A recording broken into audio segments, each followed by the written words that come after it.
Hello. Hi, good evening, everyone.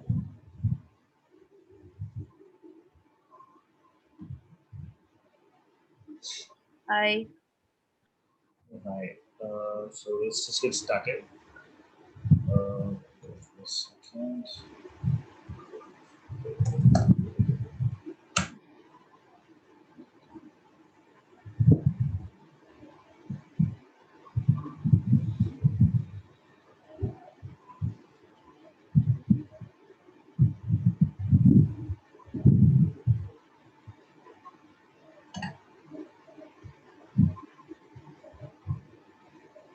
Okay. So I think in the last session that we had, right? So we had done the grouping and creation of the set in the Tableau, right? This is what we had done, if I remember. Yeah, we saw sets last week. Hmm. Right. So what we'll do today is we will take up the things ahead, and let me just show my screen.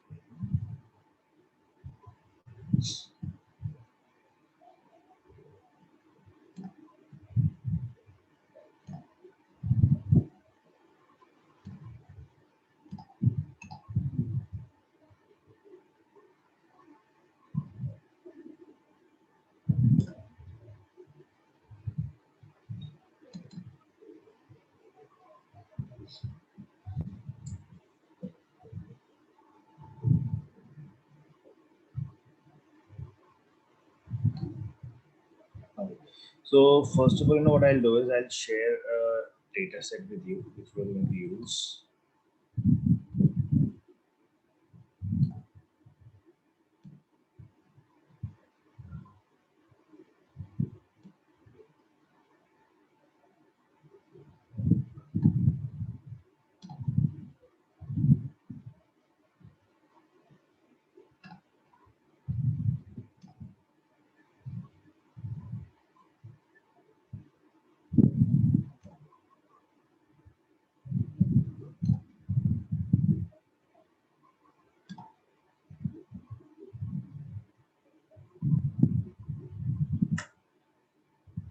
Right.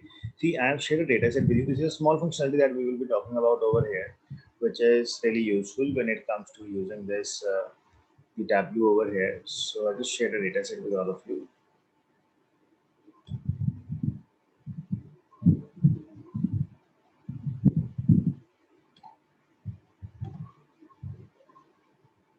Okay. See now this data set that I have shared with you, it's an Excel normal Excel file, and in this, if you will notice, we have some data regarding the sales of the car, right? So how many new PC car, how many cars were registered across the different regions and the countries across the different years. So all of you please have a look at the data set for a moment.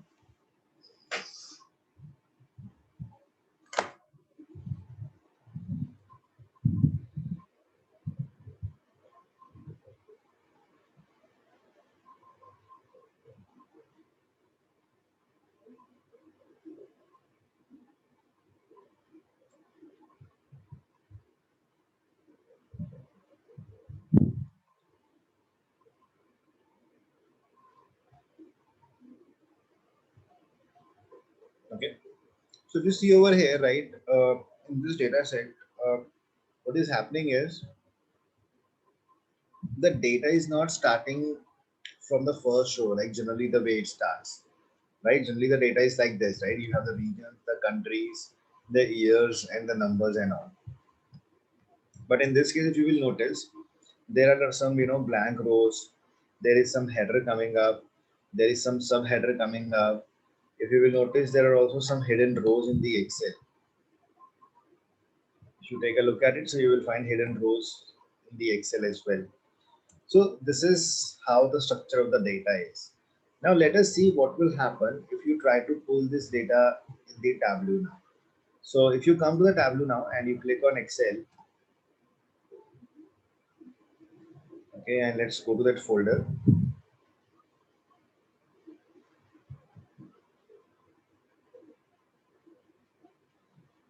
And you pick this file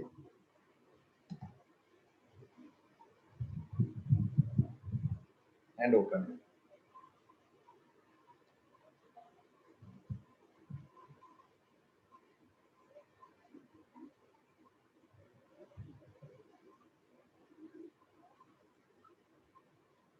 Okay. So if you bring this data over here in this sheet, oops, sorry, PCCS. So you will observe that the data is actually not coming in a proper structure, right? You can see header names are not correct. There are blank rows, blank columns, and technically these should be the headers, countries, regions, and 2005, 2006, 2007. But the things have now been not correct, but they are, I mean, they are not coming properly the way we should have expected it. So the way in order to get that thing resolved is either I, remove these headers from here, and I remove all the missing blank rows from here. Then I, bring the data in the structure. Or else what I can do over here right now is Tableau provides me a feature which is called as data interpreter. If you see, there is an option of data interpreter. Now, interpreter might be able to clean your Microsoft Excel workflow. Now, this is an interpreter that will come up. This is a feature which will automatically take care of the cleansing of the data. You just have to check this box and you will observe that the data comes into a proper shape.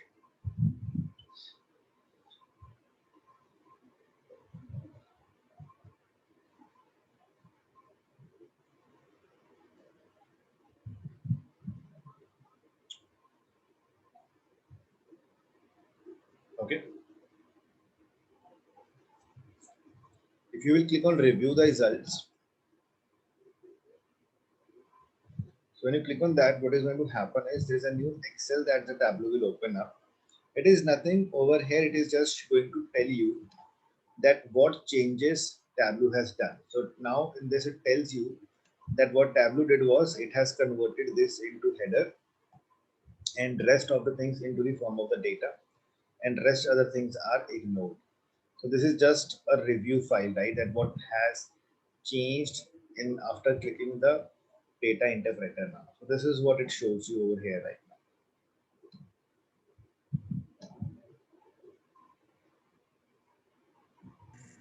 now. Data interpreter only works with Excel or CSV also? CSV is an Excel board. Okay.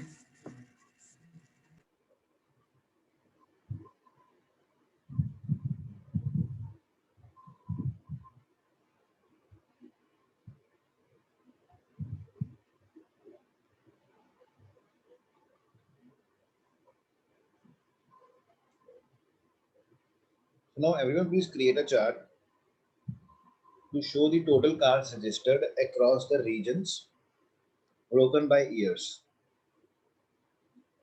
Right, you all have to create a chart to show the total cars registered in all the regions across the years.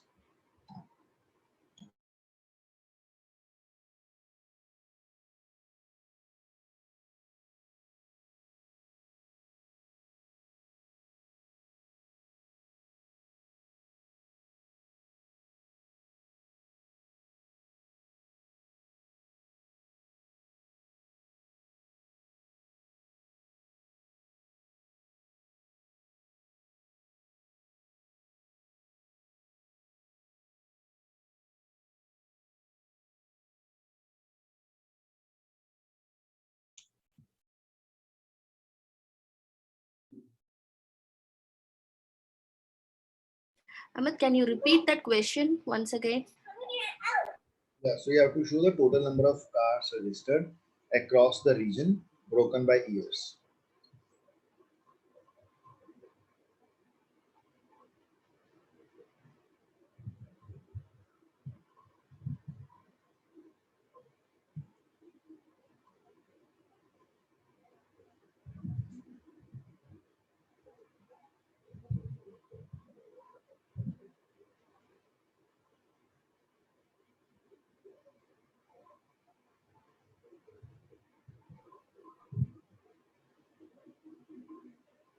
I don't know how to do this. Do I need to drag each and every year's versus regions, or am I missing something here? Or can we group the years something? Hmm? No, we have per year data, right? How can I do a chart? For regions, if it is one column, I can do it. Sum of cards for, we have so many years, right? Do I need to drag each and every year, or am I missing something here?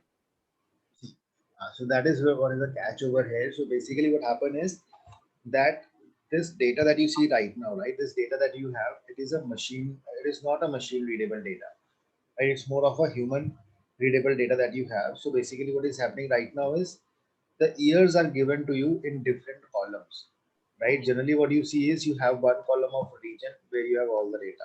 You have one column of countries where you have all the data. And technically you should have one column of year where you have all the years, and then one column of the car sales where you have all the car sales now. But that is not happening right now. So what we do in this scenario is you just pick up all the years from here to here, and you need to pivot the data, right? So you will select the years, and this column, this F5, you will see because there is some value you will find in this. You see there is some zero that is coming over here, due to which this column was not ignored. Otherwise, this column is also completely blank. If you want, you can just right click and hide this. You don't need this, you can hide this column. So you will only be left with these years. So you select all the years by pressing, you just select the first column, Control Shift, last column, and right click, and you will say pivot. So data will be pivoted. Now this I'll call it as year, and this I'll call it as car sales. Now you all will be able to make the chart. Amit, can you show once again? I missed something. Right. So what we do is we select all the years, right? Select the first column, Control Shift, last column, so that all the years are selected together, right? And just right click over here and say pivot.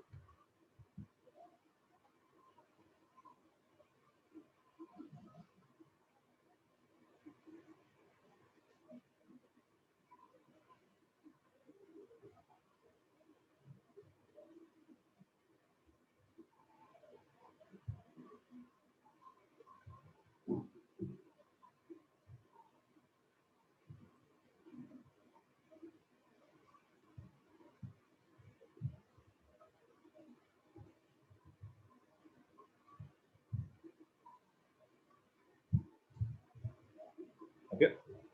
And you can call this as year now. This is car sales. Now if you will try to create a chart, you will be able to do it.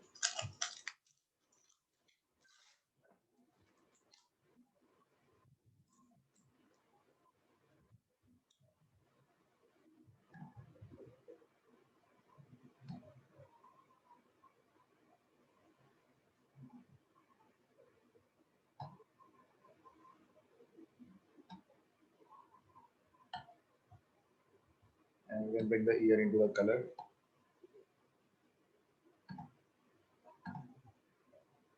In fact, we have a lot many years. Let's do one thing. Let's bring year over here,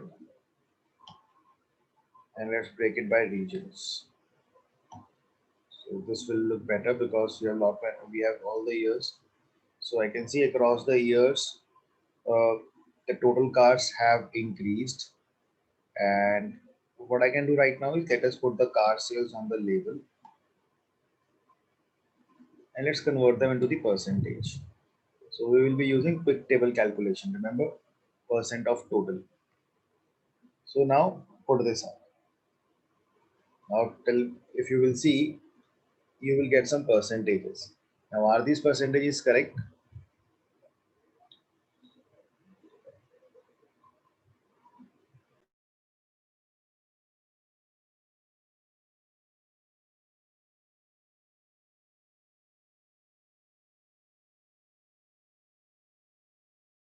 No, I didn't get your point. Why you're asking question? Like, we have applied a QTC, right? We have just changed this to a person. So Mhm.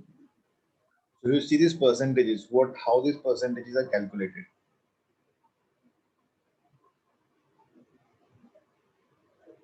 Based on the total number of cars sales per year? No. I mean, for each region, based on the sum of, I mean, car sales or no? It's for the percentage total sales that has happened across all the years. Correct. Right. So basically what this number is for all the sales that has happened. So it is giving you that this is 3.29%. So in 2005, in this region of Europe, across the entire sales that has happened in the data for the data that we have, that is 3.25% of the sales happened in 2005 in Europe, 3% in Europe in 2006, likewise. So if you will add up all the percentages, that will come as 100%, right? So technically, what I would like to see over here is that if I talk about 2005, right? So what percent of sales happened in Europe? What percent sale happened in Asia, America, and Africa, right? Because the overall percentage doesn't make any sense over here. Technically, the calculation should be happening for each year, right? Like in this particular year, how much, what percentage of sales happened in this, what percentage of sale happens over here, here, and here, right? So this is what I would like to do. So when we do this quick table, when we do this table calculations over here, now once you have applied this calculation, right? Once this calculation has been applied, what you can do is you can edit the table calculations.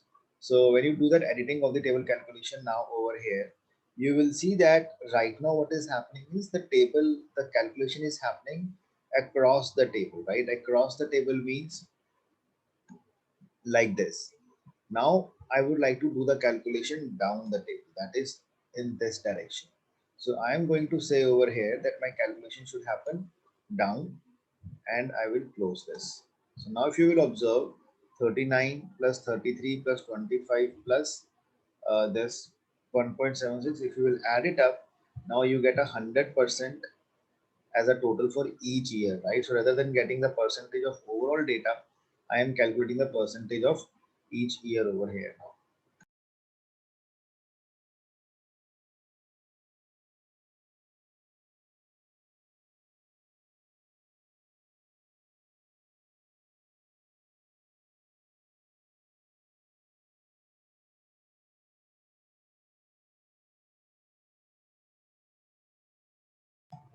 Okay.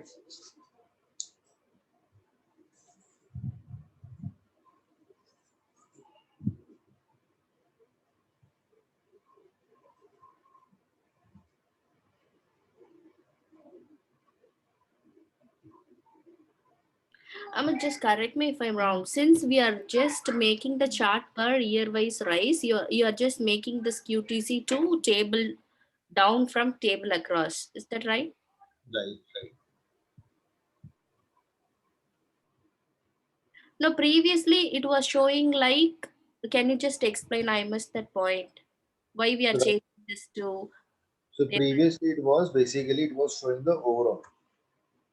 So you see this is 3.2, 2.7, 2.2, and 0.146. So basically what it is happening is it is calculating, it is dividing the sale of this with overall sales that you have, the overall sales, Okay.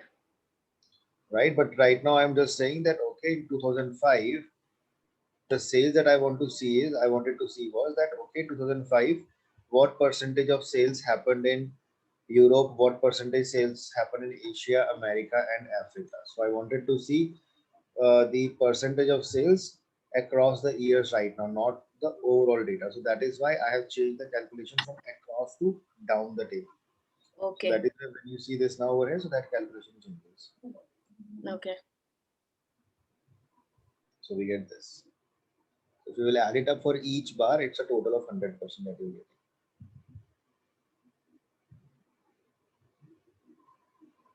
Which means per year, if we add it, you should get 100, right? Right. Okay.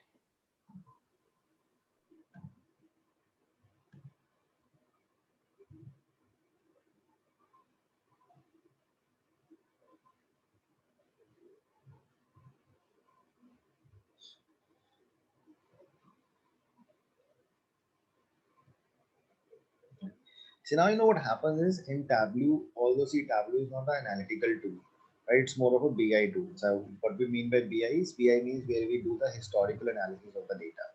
So in Tableau, you will also find certain features of analytics, right? So not all the features, but some of the features you will find. So if you will see, there is a pane that you find over here.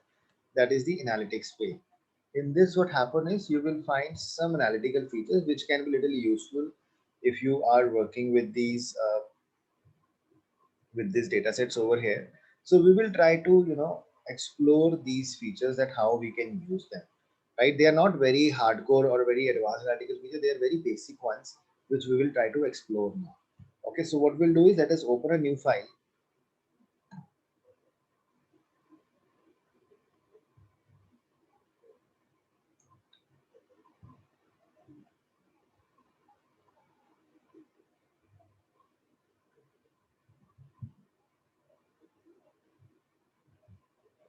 And let's connect to that sample superstore data, right? The file that I shared little previously with all of you, the sample superstore. So we'll just load the data from there. Orders tab.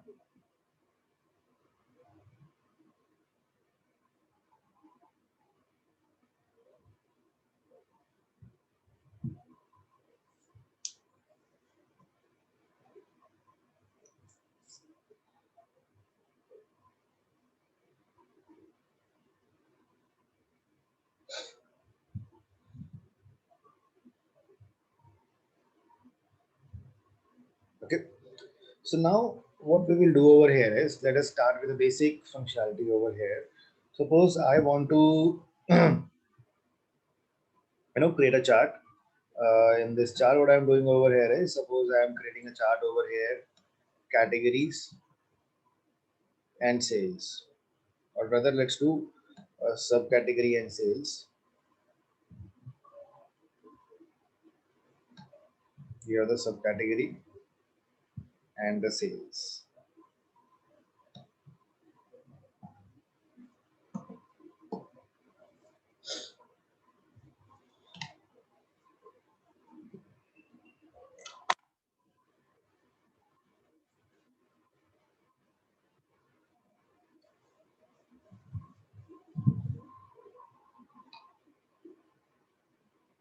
Now in this chart, what we are doing over here is, if you come to the analytics pane, you want to put an average line, right? If you put the average line over here, average line is something, what it will do is, it will just calculate the overall average, and it will show that the overall average of the data was lying somewhere over here, that is 135129.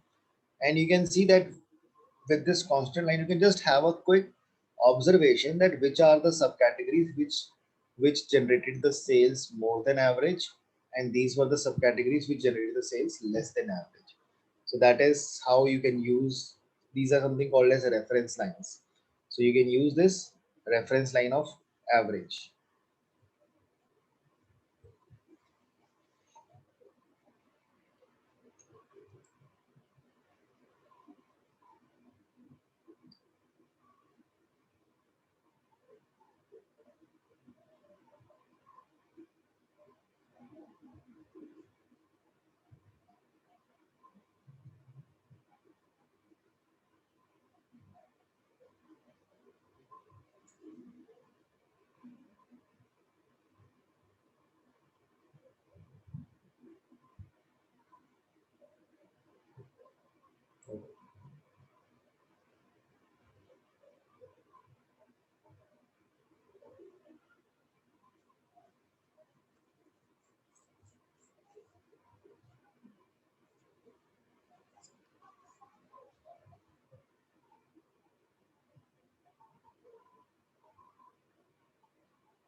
But what is the use case of adding this average line?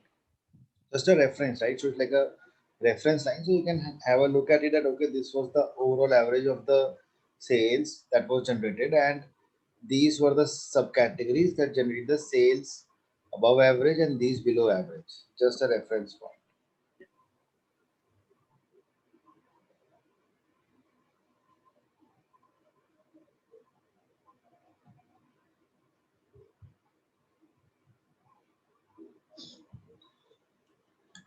So if you remove this, similarly, if you want to put a constant line, right? So in the constant, what you can do is you can put your own value. Suppose you feel that you wanted to have a reference of 200,000, right? So you see now this is a reference that you have inserted. Now you are seeing, okay, these are the three subcategories which are generating the sales above 200K and the rest are generating below that.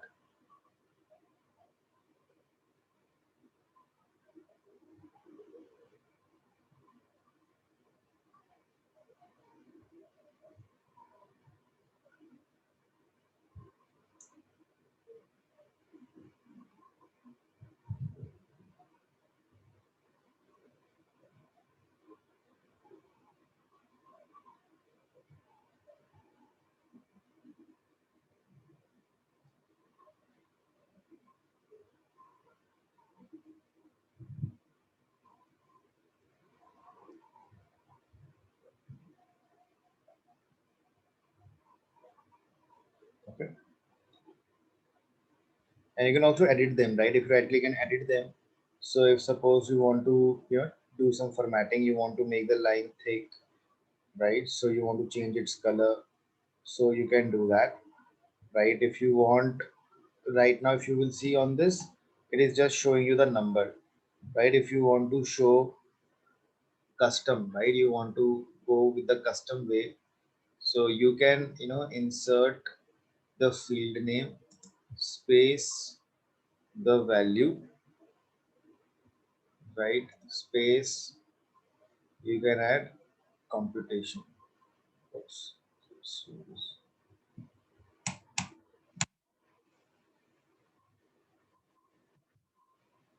Right, so you can just make it a little more fancy if you want.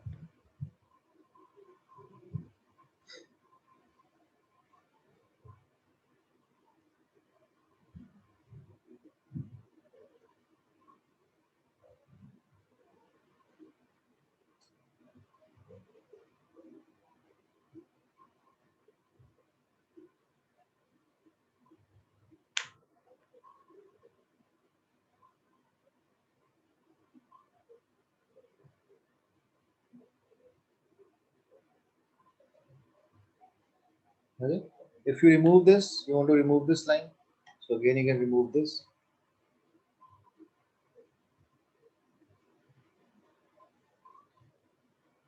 Okay. Now suppose what I do is, let me bring the category also inside it. In this chart, let's bring the category also. So I have the category and subcategory, right? If you want to add some totals, right? Total, subtotals, you can do that. If you bring this, you want to add some subtotals. See, subtotal means this is the subcategory, this is the total of furniture, this is the total of office supplies, this is the total of technology. So I have added some subtotals over here. Getting it? Like for example, what I've done is this was the category furniture, and these are the subcategories inside it. So I have added a total of this. Similarly, I have added a total of this, right? So I have added these totals over here. And if you want to add a grand total, you can do that also, right? If you drag totals again and you bring the grand totals, so it will give you subtotal plus overall total, right? Something like you used to get in pivot tables. Amit, is it similar to the analysis adding total by row wise and column wise, or this is Yes, different? yes, same here. Okay.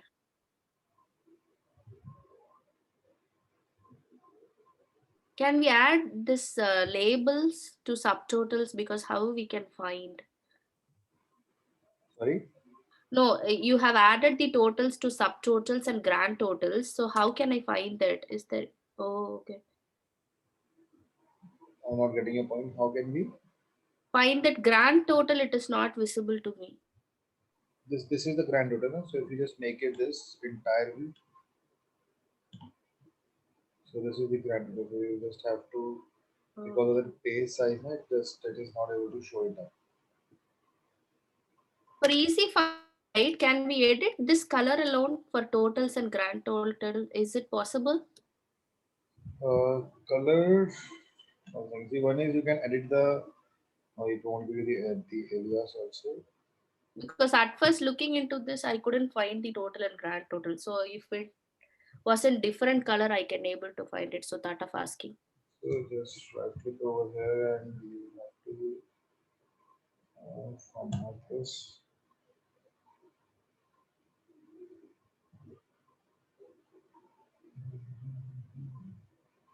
Right, so over here. Right, so you can add some this. You can do this coloring in this, the paint colors. Right, this option that you have one. So you want to highlight it differently. That is one way. Right. So in this you will find this.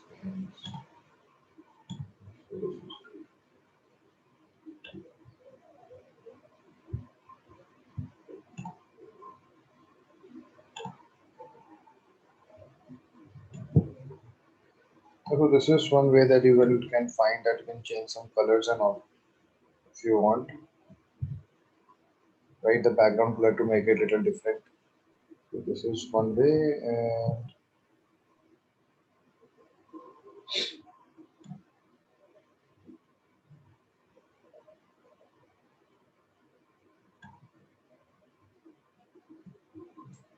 this is the option that I see to do that. Okay. You right clicked on that bar, right? Grand total, and you went that format. Right, format.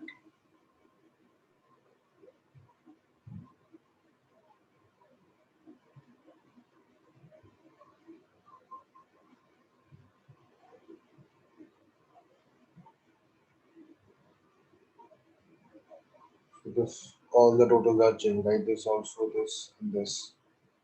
So we'll change it for this.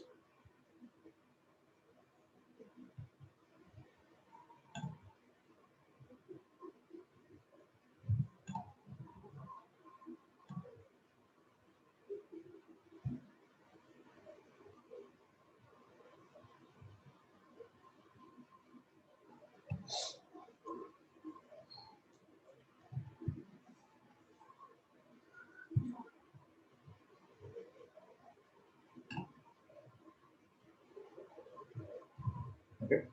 So if you want to remove these totals and also you will have to go to the analysis and then you come to the totals and you will say remove all subtotals if you don't want that. You will go to the analysis and you will say totals, uncheck the show row grand totals if you don't want to see that. So you'll have to go into the analysis pane to remove those things.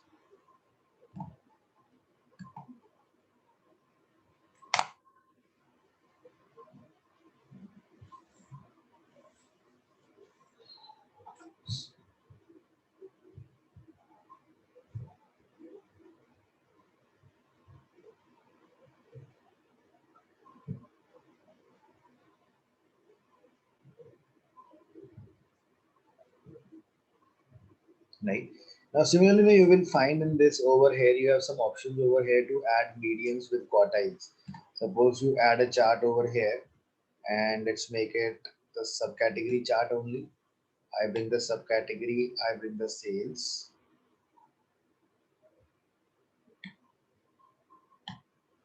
And suppose you want to show this, you come to the analytics pane, you want to show the medians with quartiles.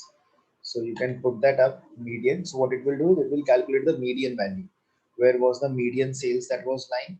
This is the quartile one, quartile three and quartile one. So you get three values: quartile one, median, and quartile three.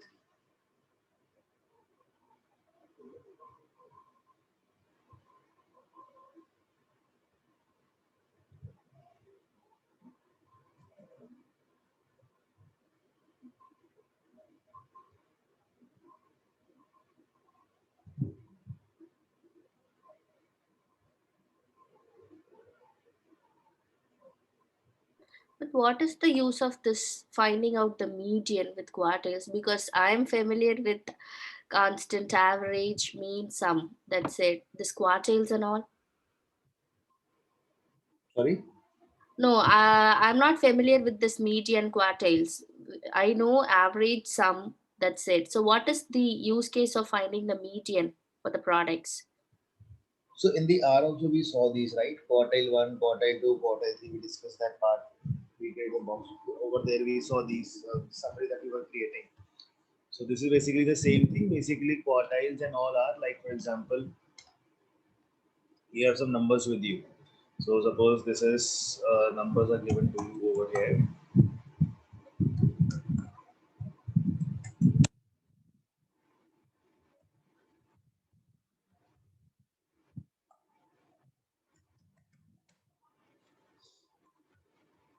So what we do in this case is basically average is what, that is the total of the numbers divided by the count. That is called as the average.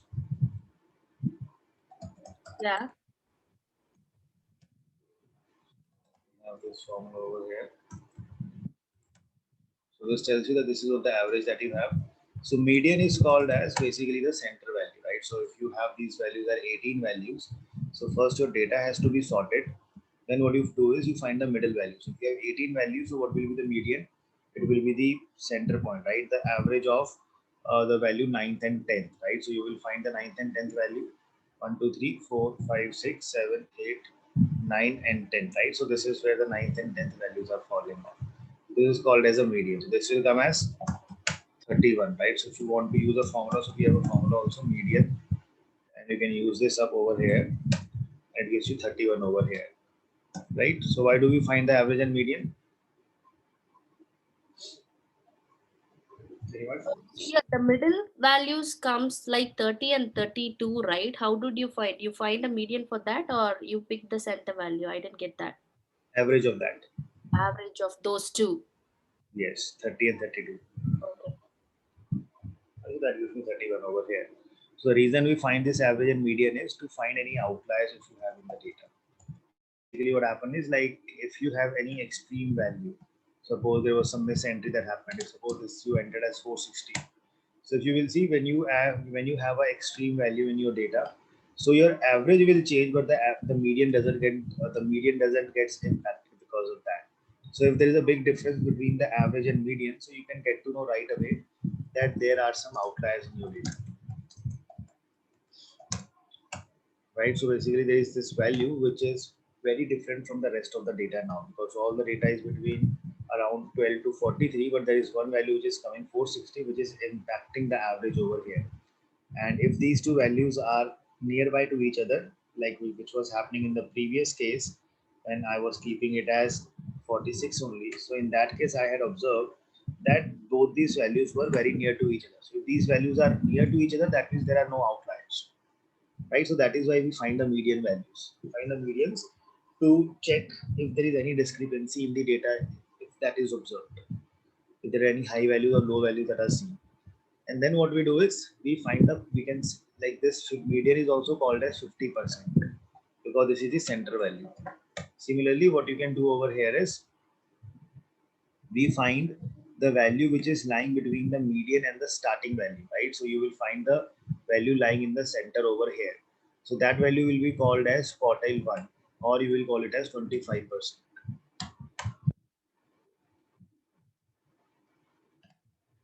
Okay, and similarly we find the quartile 3, that is Q3, which is also called as 75%.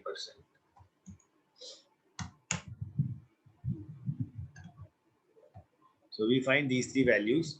So value which is lying between the median and the first value, which will be coming over here, and the value lying over here, this is called as quartile 1 and quartile 3.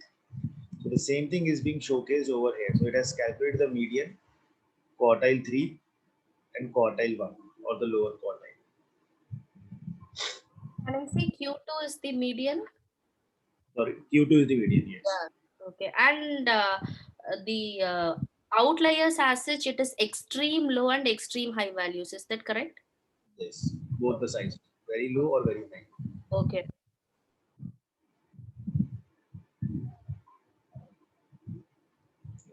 So this median with quartile is something we use it for that purpose. That this is the three values that we have now.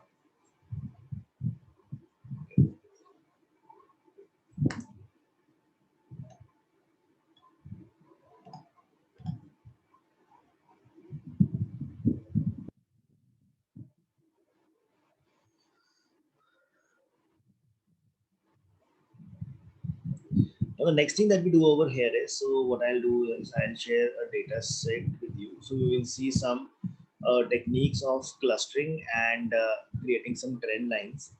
So let me just share the data set for that.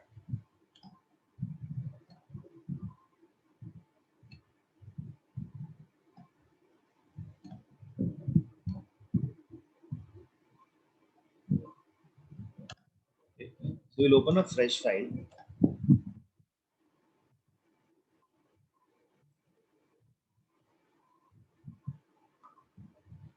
So I'll share a data set with you, startup expansion.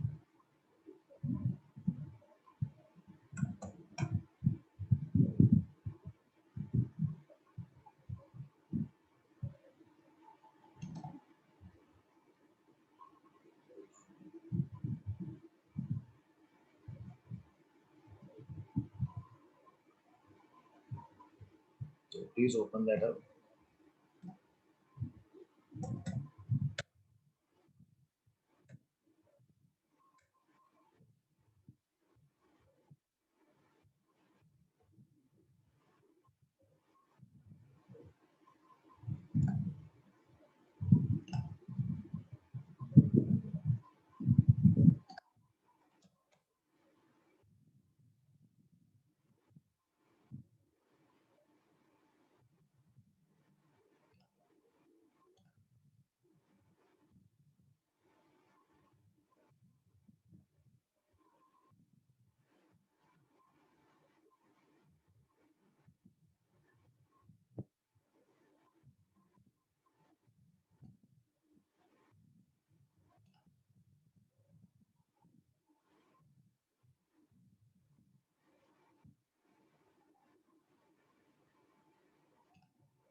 In the meantime, in your on this LMS, uh, I just uploaded a small quick assignment also.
It's not taking it up. Okay, let me do it. I think it's getting some problem. I'll share it over here, the assignment. Okay. See, this data, if you will all take a look at it, now this data is about, you can assume that this data is of some shoe store. Okay, now this shoe store, what they are doing is this shoe store has its offices at 150 locations, right? So if you take a look at it, so they have their offices at, or I will say they have their stores at 150 locations now. So what they have done is these stores that they have, right? So they have one store in this state and this city, this state and this city, likewise. And what they have done is they have also, distributed their stores into two regions, right? Every store belongs to a particular region, right? This belongs to region two, this belongs to region one. So they have also, divided the data into two regions also. And of these stores, right, 150 stores that they have, of these 150 stores, 140 stores are old and 10 of the stores are new. Right, this is how I have the data. Some of those 140 stores are old and 10 are new. And then what they have done is they have given us the marketing spend and the revenue. Like what is the revenue and what is the marketing spend for each of the stores. Now, basically, suppose they have given you a small task that you have to find out that of which new stores, right? The new stores you will find in the last. If you are a data analyst and you have to, you basically have to tell, or you have to, come up with an analysis where you have to tell which of the new stores they should invest more money to generate definitely more revenue. So how will you suggest them, right? So like of all the stores, the 10 new stores, you want to suggest that okay CEO, that you can go in this store and this store, you can invest your money, definitely you will end up making more revenues. So on what basis we will suggest this? So this is something that we are going to do in this activity over here. Okay, so let's get started on this. So I'll come to the Tableau and we will load the file as a first step.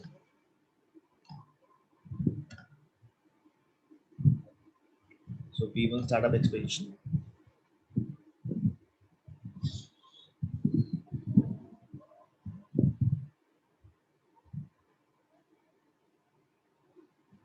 Just give me a minute. I'll be just do that.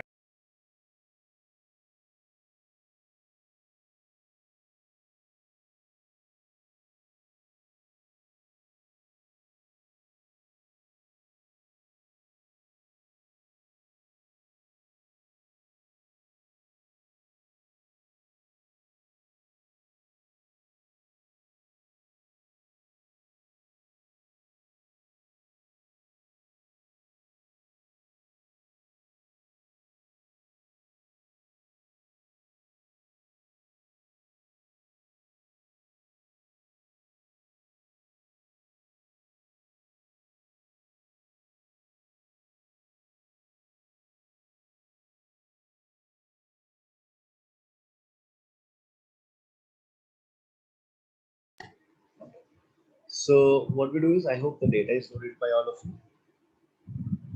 Amit, I can say in your screen it's a connection live and extract is there, but in my screen it's not. Why is that? What's the difference? So this is actually, this doesn't come in the public version. Now this connection comes only in the licensed software. Okay.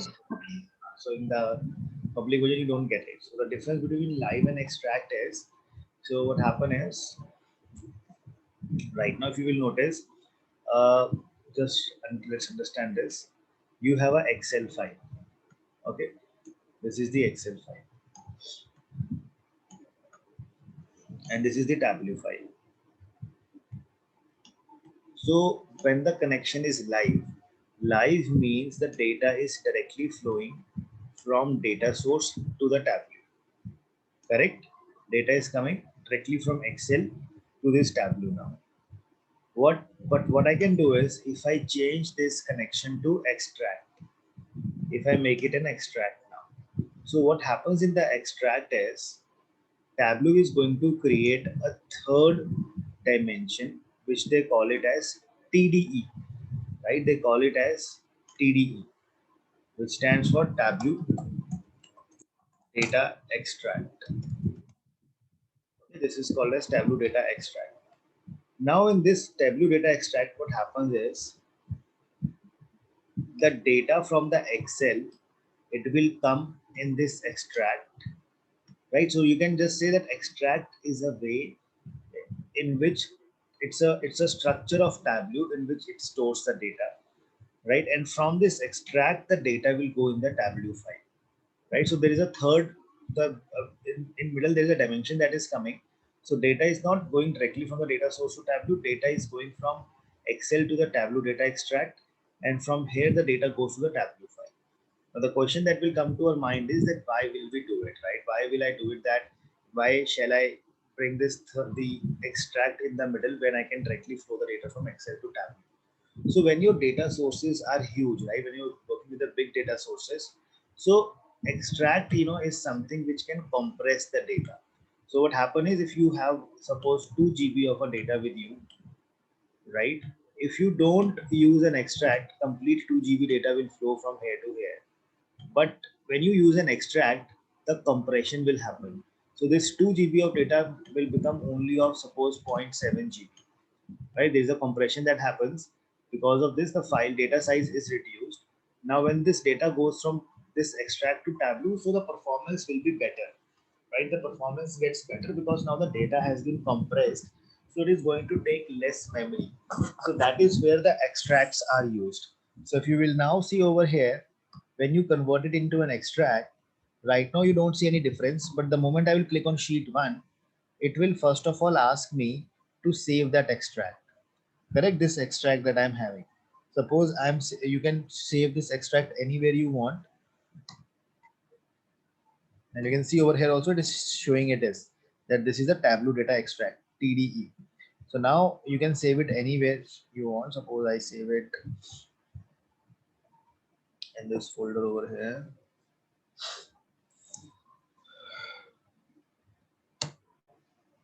Okay, I'm just saving this extract in this folder. So what now will happen over here is this will be saved in this. So data is now not coming from the data is now not coming from Excel. It is now coming from that extract now. So that is what the difference is.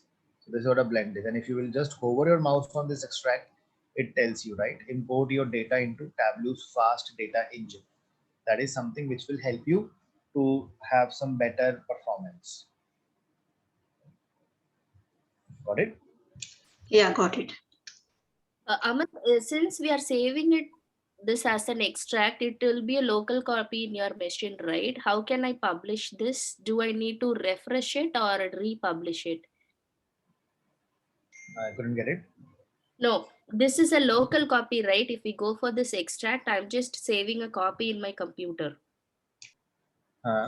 After working, do I need to republish this into the You have server? to publish, the file will be published. So the same thing happens in the live also, because in the live also data remains on your local system only, right? Like for example, if you use Excel, so Excel is still on your local system only. So that thing remains the same. It is just that when you use the license servers, right? So in the license server when we use, so in that case the extract and the file both get published onto the server. So when you work with a Tableau license server, that is Tableau Online or any other server, so extract plus the Tableau file, all the visualizations, both the things get published on your the Tableau server now. Okay. Right?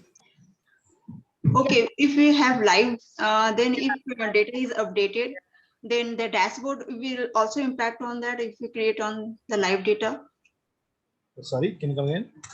If we have the live database, if we connect and make the database on the live data, so if data is updated, then dashboard will also impact it. Yes, that dashboard will be updated. So basically what happened is, the whole idea is this live connection is something which is created so that it's like a live streaming of your data. So for example, your data is getting updated, your dashboard will also get right away updated. But when we work with the extract, so in the extract, right, remember like in Power BI, we talked about something like direct query and the import functionality. It is something similar to that now. So in the extract, what you can do is you can schedule the refresh. You cannot have a live connection in this. You can just schedule that, okay, every day at 5 p.m. the data should be refreshed for you, right? And in the live connection, it will be more like the moment your data is getting refreshed, the dashboards will also get keep on updating. Okay, got it.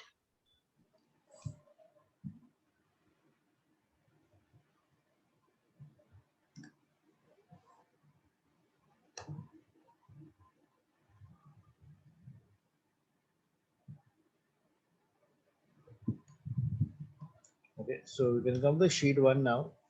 So we'll create some analysis. See, the first tab that we create over here is, let's pick up the state. So I bring the state over here. And let me convert this into a map like this, and I can bring the right. So I'm just showing you a quick functionality which can be very useful. Suppose, what I want to do is I want to create a map and I want to highlight region 1 and region 2, right? Like if I bring the region on the color right now, just do it with me, you will find that this is region 2 and this is region 1.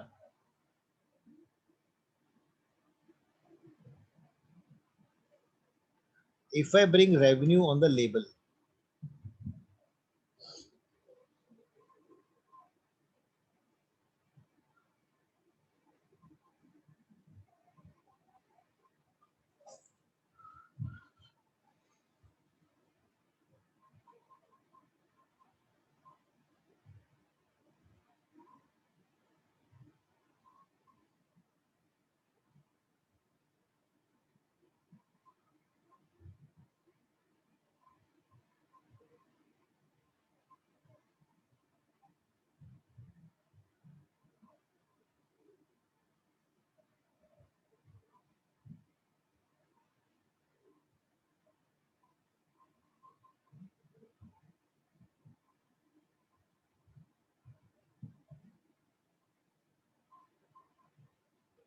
okay. So now you see, now when you see this revenue coming up, now this revenue is coming for each state. Suppose I want to have a visualization as a map, but revenue I would like to see as a total, right? What is the total revenue for this region and total revenue for this region? So what we can do in that case is, if you come over here, if you right click on the sales region and you can say geographical role, you can assign a geographical role to it, and you can say create from state. So I am saying I would like to convert the region into geographical data. And how is it created? It is created from the column of state now. So you will observe now the sales region also become my the geographical data. So if I remove the state from here, and now you see region 1 and region 2, you can see the total revenue for both the regions.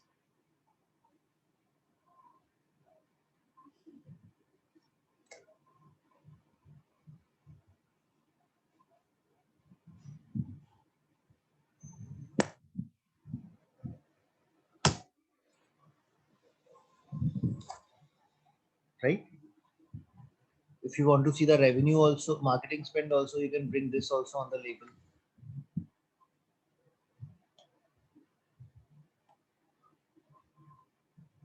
So this is revenue and this is marketing spend.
Okay. So now what we do is, let's add a sheet 2. Now over here, what we will do is, we will make a chart where I would like to show the revenue and the marketing spend. Suppose I put the revenue in the rows and marketing spend in the column. So I'll be making a scatter plot, right? So I would like to break this analysis for each of the store now. I bring the store ID into the details. So this is a scatter plot that I have created. All of you please create this. So where I am seeing the total revenue and marketing spend for each of the store, right? For each store, I am seeing that, okay, this store, this was the spend and revenue. This store, this was the spend and the revenue. So I can see the revenue and spend for each of the store now.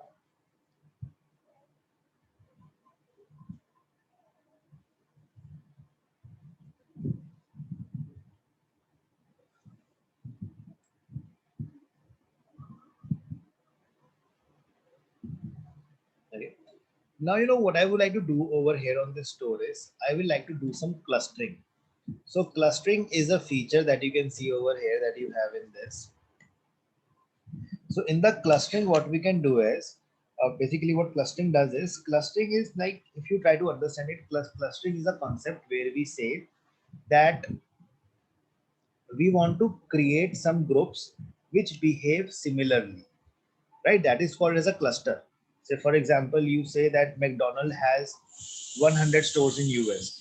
Okay, so we are trying to make clusters that, okay, these are the stores which are giving high revenue to us.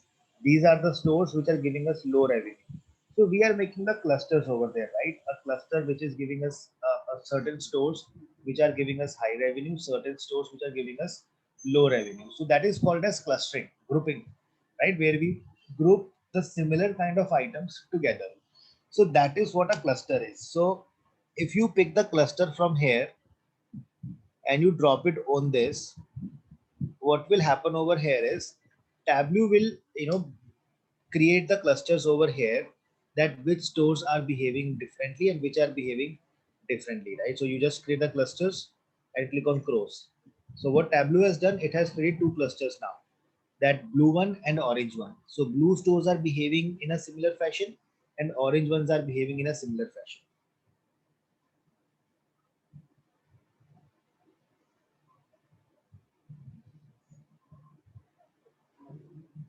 Getting the point, everyone?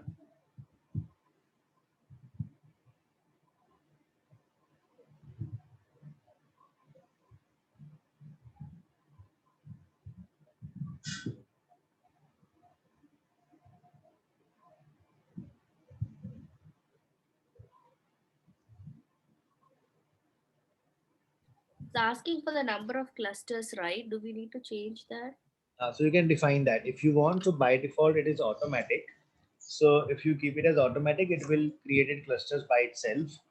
And if suppose you remove the clusters from here, and if you bring clusters and drop it over here now, so if you want to specify that how many clusters you want, suppose you want to have 5 clusters. So you write 5 in this, so it will create 5 clusters for you.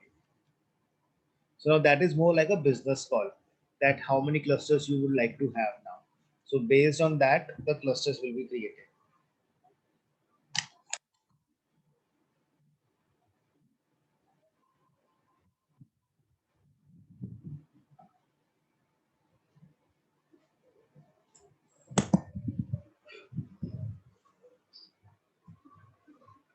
Okay.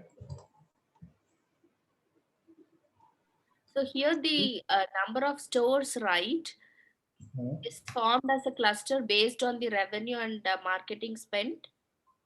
Right, right. Okay. So based on those two factors, the clusters are created. Okay.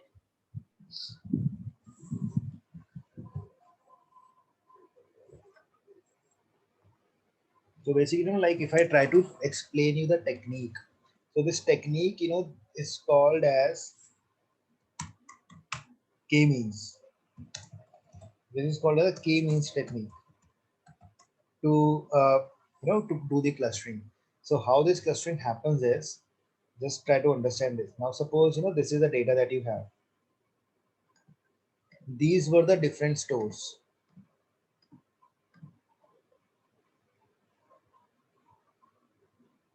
So suppose you have different stores with you.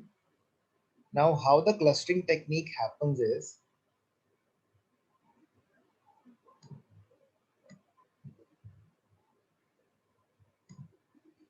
first of all, we define that how many clusters do you want, right? K over here means, K means count, as in how many clusters do you want. Suppose I am saying I want to have 2 clusters. Okay, now I'm saying that I want to have 2 clusters. Now, how the clusters will be created?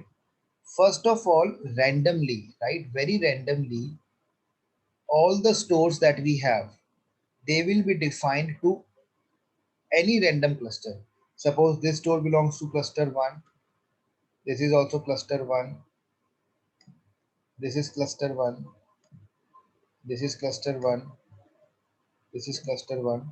half of the stores will be assigned cluster 1 and half of them will be assigned cluster 2 randomly. There is no rule for that. So yellow means cluster 1, red means cluster 2.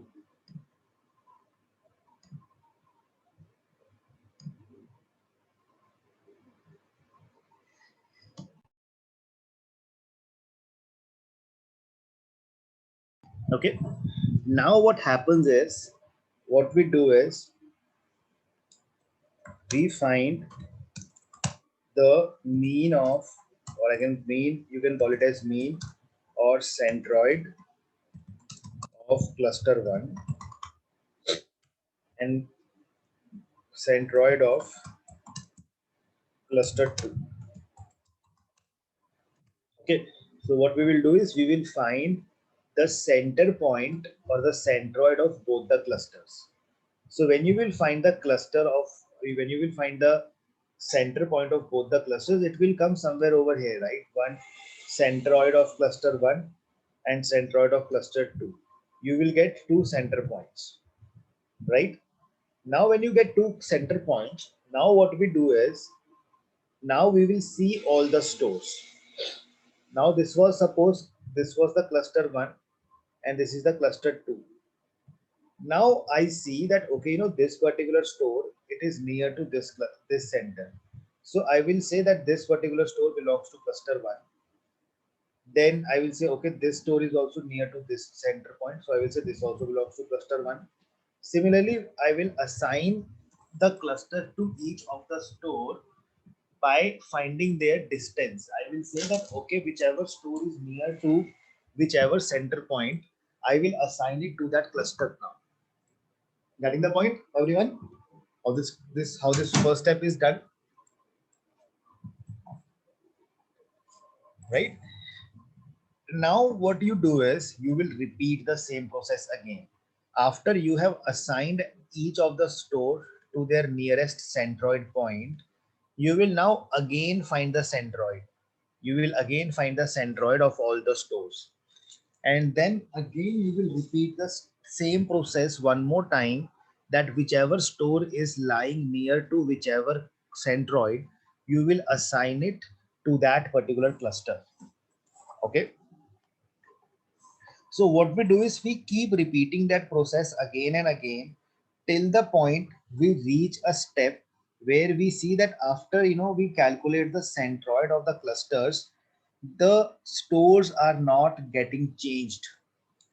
Getting the point? So basically I will keep on repeating this step till the time I receive, till the point I reach a point that all the stores that I have created right now, they are belonging to one of the clusters now. Now what I do over here is, if these are the two clusters that I get, right? Now if I find the centroid of this point, if of this cluster and centroid of this cluster, none of the store is going to get shift from here to here or here to here. That is where I will reach a point where I will say that my clusters are achieved, that these are the two clusters that I have in the data, and that's it. So that is how the clusters are created. So this is just the calculation behind the scenes, which is based on which these clusters are created. Making sense, everyone?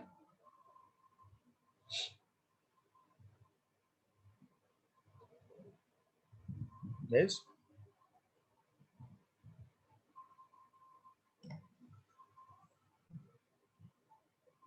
Okay. Right. So in this in this case, let me just remove this for now, and let's keep it as automatic only. We will keep two clusters. So I can see this is cluster 1, cluster 2. Now what you can do is you can put some trend lines also if you want. You bring the trend lines and put the trend line over here. Now you will see for both the clusters you have the trend line, right? Trend line is that y equals to mx plus c equation. So this is equation 1, equation 2. So you can see over here, just first of all, please drop the trend lines on this.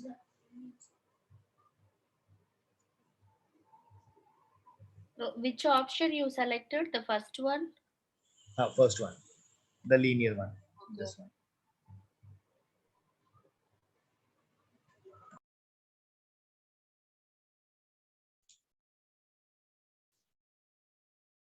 Amit, what's the best approach to create cluster? It should be automatic, or we should give certain number. Basically, as I was mentioning, it is more like a the analysis, right, based on your business understanding, how many clusters you feel you should be having, optimal clusters. See, because when you take a look at this now, it gives you that these are the clusters where the spend was high, but the revenue was less, and these are those clusters where if you're spending more money, you are getting higher revenue also.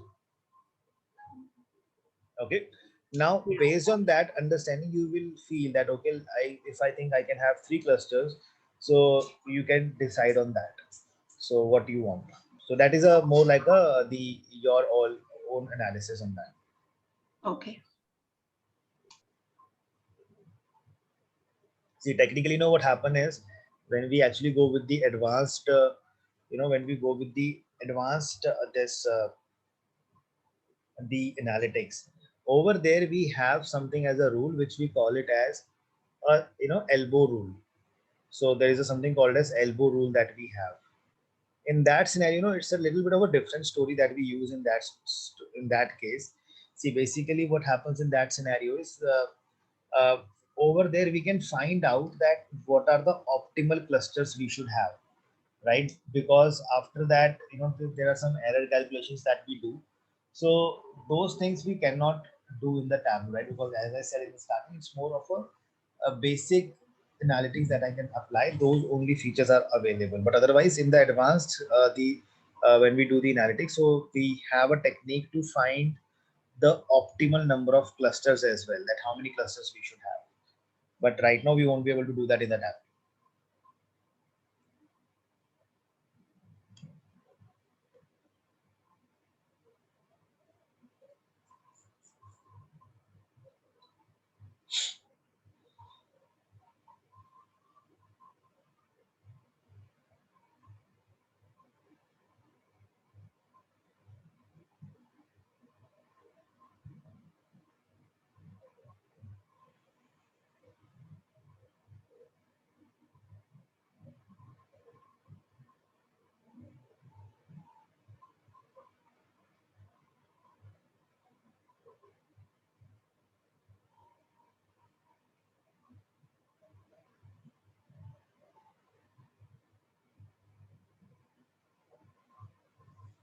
Right. So now if you see, I just added some trend lines. Now with the trend line, you can see that y equals to mx plus c equation has been calculated. Where you can see now that, okay, when the revenue, if you spend $1 on the revenue for these stores, if you spend $1 on the revenue on the marketing, you are going to get $7.5 in return, right? You can see revenue is equals to 7.4 into marketing spent plus 28,295. That is a constant value, right? So remember we used to study that equation in the high school, right? That was y equals to mx plus c. Right now this is the same equation that is calculated for us, that revenue is equals to 7.4 into marketing spend plus 28,000. And if you see for this clusters, in this clusters, what is happening is you are getting a negative revenue. That means when you are spending $1 on the marketing, you are getting -4 as the revenue, or -5 rather, I would say. Your revenue is going in the negative side, right? That is what it is now telling us, that the revenue is going in the lower, in the negative side. So typically these are the stores which are actually generating a good revenue for me. These are the stores which are generating bad revenue for me. So if I have to invest the money, I should be investing my money in these stores, and that too I want to invest my money for the new stores. So let me put that into the filter, and let's see how the things look like for the new stores. I will just keep new stores over here. So if you take a look at the new store, so these are some good stores, these are some poor stores. So what I see in this right now is, so according to this chart, in which store should I invest my money? All of you, can you now tell me which store I should invest my money in?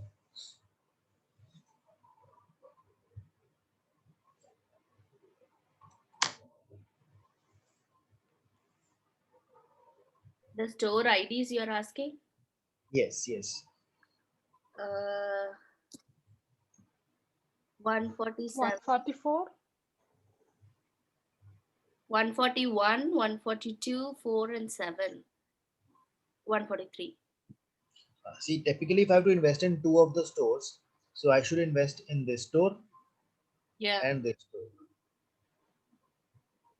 right?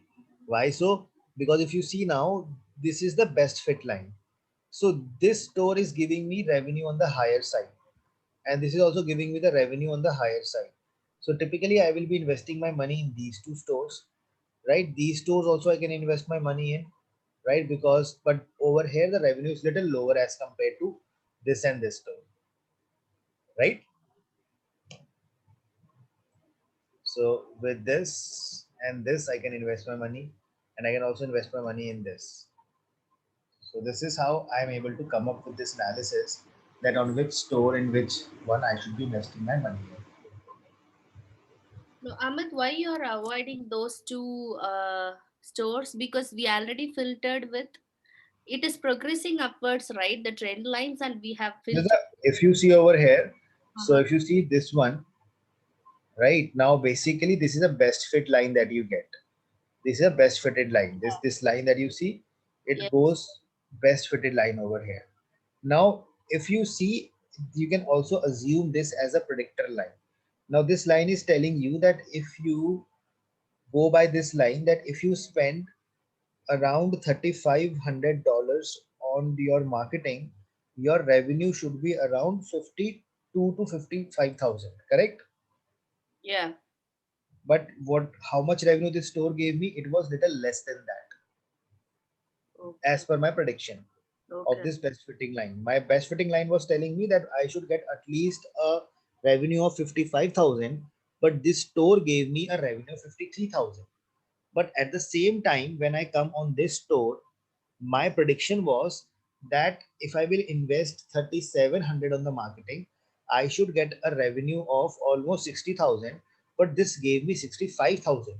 So it gave me above my predictions. So Oh, that way it becomes better, okay. right? Yeah. And these stores give you below that prediction. So that way they become a little less, in terms of revenue generation as compared to the other ones. Okay.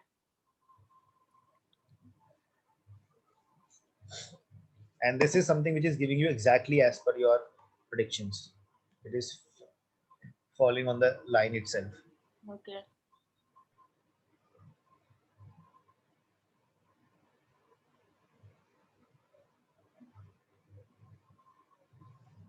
Okay, this is When how you can when use. um, Uh-huh. when we can use other trend lines like exponential and the other ones. So now that is like, if you will see these different trend lines that you get over here. So this is, trend lines are created based on the structure of the data that you have.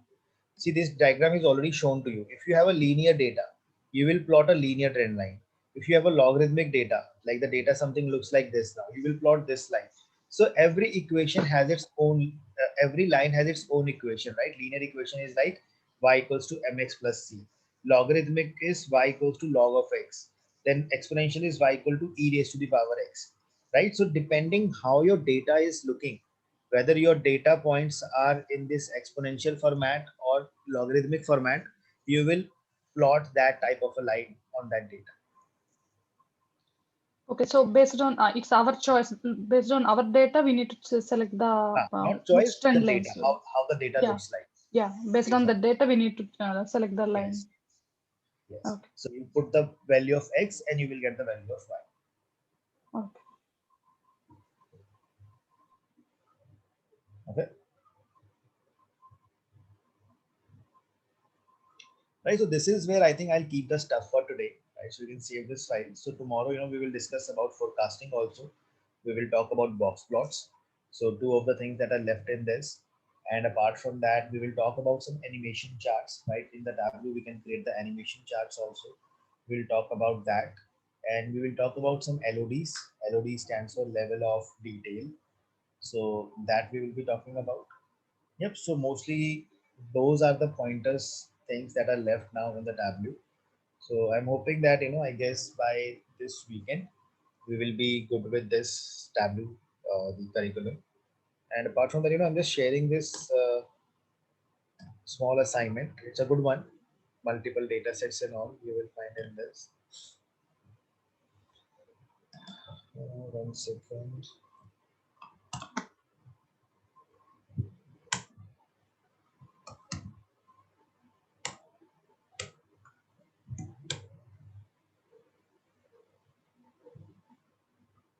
I don't know. I think my Google Drive is filled. I'm not able to upload the things on the classroom. So let me just try deleting some stuff from there. Amit, I have asked 2 questions in the chat. Like, what is the multi cubes or multi-dimensional cubes, and what is the ATTR thing in Tableau? I'm not Sorry. attribute or ATTR, because I tried to create a chart and instead of giving values, everything came in star. I don't know what mistake I did. So attributes, it's more like something which we use. Basically, when you have one single value, it will give you the number, and when you have multiple outcomes for that attributes, so it starts showing the star in that scenario. So attributes, let me give you an example tomorrow. So I'll explain you that Okay. example of attributes in that. So I'll explain you. And It's a what? function that you get. So Okay. basically, so it is just like when you want to return a value from a specific column, we use those attributes, right? So if you get single value, it will give you the outcome. If you get multiple values for that particular, calculation, it gives star in that. Okay. What is cubes then? Everywhere they are saying cubes. Is it a data source or database? I am not. Cubes are basically, what happen is, like, if I try to explain you, it is something, we use. Uh, this is, more for that databases, right? So when you store the data in the databases, right, you have a SQL server and all. So when you create the databases, so basically what happen is, it's a concept of BI. So there are in SQL there are three things: SSIS, SSMS, and SSAS. Right? SSMS is something that we all had studied, right? This is something which is where Manage. we manage and store the data. Yeah. SSIS is an integration services tool. So basically, the data is something which will come from various sources, correct? Yeah. So every day you have to load the data in your database. So you cannot do that process manually every time. So what we do is we use the tools like SSIS we have, right? Visual Studio and all. There are other tools also in the market like Informatica, you have Alteryx and all. So what these tools do is they help us in automating that process, that instead of the developer manually putting the data on a daily basis, you set up or you create the jobs where the data will be loaded in your database automatically by the jobs, right? If the same process has to be repeated every day. Now what we do is, now this data is something which has to be required or which has to be utilized by various people in the team. Now the people who are not good with SQL, who don't know SQL, what will happen for them is they will not be able to write the queries to fetch the data from that database, correct? So they will be stuck. So Yeah. what we do is we convert these data, the tables, in the form of the cubes, right? In the cubes, what we do is we define the relationships that, okay, these tables are linked to this table, and we define that, we would like to calculate the sum of sales, average of sales, minimum of sales. So we define all those calculations within that cube. Now with what happened with the cube is you can assume this is something like a pivot table. Now when you create a cube on that database, so what the stakeholder will do, he will simply say, I would like to connect to this cube. Now he will not have to write any calculation or any query over there. Just like pivot, he will keep dragging and dropping the fields, and when he will drag and drop the fields, the calculations and everything that you have defined in this cube while creating that cube, those calculations will happen automatically. Those queries will be fired automatically without a person to write those queries, right? So that is something that is called as a cube now, multi-dimensional cube, where the developer, I mean the end user, he doesn't have to write any queries. He is simply dragging and dropping his fields, and the queries are being written in the backend, right? Something that is happening in the Power BI also. Right, in the Power BI, what we are doing is, or in the Tableau also for that matter, when you drag and drop the fields, there are some queries that are being written in the backend. Now, those queries we are not writing, Tableau is writing by itself. Power BI is writing those query by itself. So that is how a cube behaves like. You just load the data, and behind the scene, the queries are now being written or taken care of by the software now. But when we do that thing explicitly on the databases, over there we have to create the cube by ourselves, that which all fields a person will be using, what all aggregations and calculations we will be providing it to him. So we define all those things in that cube. So for that we use SSAS, SQL Server Analysis Services. Okay. These things are like scheduled jobs to automate some of the process at the DB side, you say? This is You can say that. You can say that, right? So basically now this complete MSBI structure will be used, where integration managed to database server and AS, all the things are used. So it's more like a MSBI profile, right? So you don't really need to learn these things because Okay. that's a MSBI profile, a PI developer. Yeah. But you guys are more studying for the data science or the analytics. Yeah, So from the analyst and scientist perspective, do we need to know about these cubes or no? no. Okay, You don't need to learn this because these are different job profiles. okay. Yeah, thank you so much for that. This is all I have for today. Okay. So I think you all have received this assignment now. So we can start working on that. And yep. So we'll connect tomorrow from here. Yeah, thank you for the session. Okay. For this session. Thank you, Amit. Bye. all.